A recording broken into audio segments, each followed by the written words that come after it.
Hello बच्चों, प्रश्न दिया है एक परिपथ को जिसमें 80 मिली हेनरी का एक प्रेरक तथा 60 माइक्रोफैराड का संधारित्र श्रेणी क्रम में है। 230 वोल्ट 50 हर्ट्ज की आपूर्ति से जोड़ा गया है। परिपथ का प्रतिरोध नगण्य है।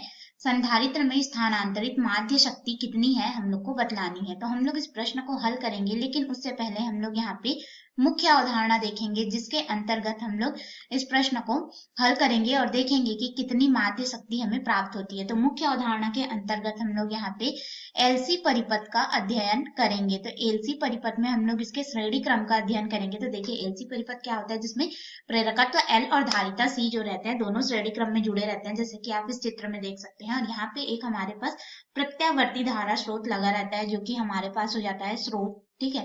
V बराबर यहाँ पे विभव V है, तो ये हो जाता है शिखर वोल्ट तथा V नॉट गुणित यहाँ पे हो जाता है साइन ओमेगा टी, जहाँ पे ओमेगा जो है कोणीय आवृत्ति को दर्शाता है समय टी के पदों में। तो देखिए हमारे पास यहाँ पे ये विभव है और यहाँ पे हो जाएगा विद्युत धारा I इस तरह से प्रवाहित होगी। तो विद्युत धारा I प्रवाहित होने की वजह से प्रेरकत्व L में जो विभव आएगा वो VL हो जाएगा और धारिता के मध्य विभव मिलेगा वो VC के रूप में हमें प्राप्त होगा।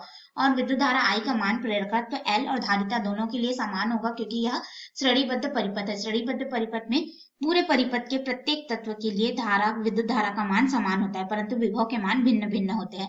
अब देखिए यहाँ पे ये VL और VC जो है इनका मान कितना होगा, यानी कि ये किस तरह हमें प्राप्त होगा, इसको अगर हम लोग देखें तो इसे हम लोग फेजर के माध्यम से समझेंगे। तो देखिए इस परिपथ में क्या है कि हमारे पास धारा I दोनों तत्व के लिए समान है, इसलिए हम लोग इसको रेफरेंस में ले लेंगे। तो रेफरेंस में लेंगे तो इस तरह से हमारे पास ये हो जाएगा विद्युत धारा I।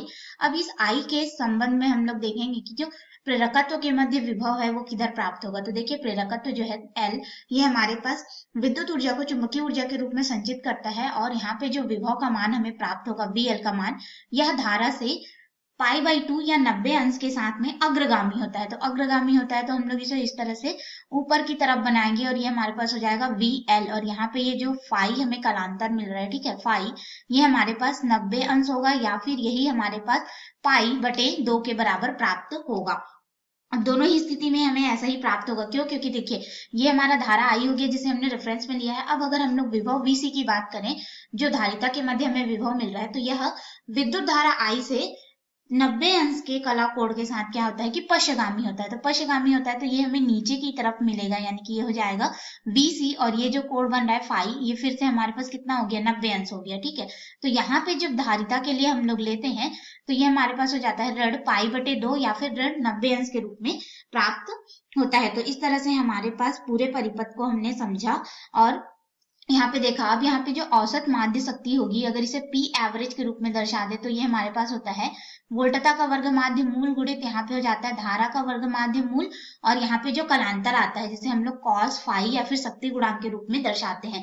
तो ये हो गया हमारा समीकरण 1। इसकी सहायता से हम लोग अपने प्रश्न को हल करेंगे। तो अपने मुख्य प्रश्न में चलते हैं और मुख्य प्रश्न को हल करते हैं। तो मुख्य प्रश्न में हमें यहाँ पे दिया है प्रेरकत्व का मान 80 हेनरी है और धारिता का मान 60 माइक्रो फैराड है, मिली हेनरी है, ठीक है, प्रेरकत्व का मान। तो प्रेरकत्व L बराबर कितना है, 80 मिली हेनरी है। इसको हेनरी में परिवर्तित कर लेंगे तो ये हो जाएगा 80 गुणित 10 की घात यहाँ पे ऋण 3 हेनरी हो जाएगा। और जो धारिता का मान है C, यह 60 माइक्रो फैराड है।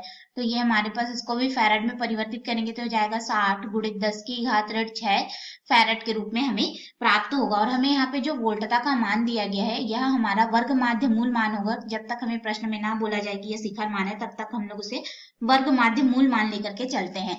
तो ये हमारे पास हो जाएगा 230 वोल्ट के बराबर। और आवृत्ति भी हम लोग को यहाँ पे दी गई है कि 50 हर्ट्ज की आपूर्ति से ये जुड़ा हुआ है। तो 50 हर्ट्ज हमारे पास आवृत्ति का मान हो गया। अब देखिए समीकरण 1 का प्रयोग करेंगे मुख्य अवधारणा से। तो औसत शक्ति जो होगी संधारित्र में, औसत स्थानांतरित माध्य शक्ति, ये कितना हो जाएगा P एवरेज बराबर VRMS गुणित यहाँ पे हो जाएगा IRMS और यहाँ पे हो जाएगा कॉस। अब फाई की जगह में हम लोग मान रखेंगे तो यहाँ पे हो जाएगा ऋण π/2 हम लोग इसको लेंगे। और हम लोग जानते हैं कि कॉस 90 अंश का या फिर कॉस ऋण π/2 का जो मान के बराबर प्राप्त होता है। तो हमारा ये पूरा तत्व क्या हो जाएगा, शून्य हो जाएगा। ये वाला शून्य हो गया था, शून्य का गुणा इन सबसे करेंगे तो हमारे पास जो औसत माध्य शक्ति होगी संधारित्र में P एवरेज, उसका मान कितना हो जाएगा, शून्य हमें प्राप्त होगा। तो ये रहा हमारे प्रश्न का उत्तर जो कि हमें ज्ञात करने को बोला गया था। आशा है आपको यह हल समझ में आया होगा। धन्यवाद।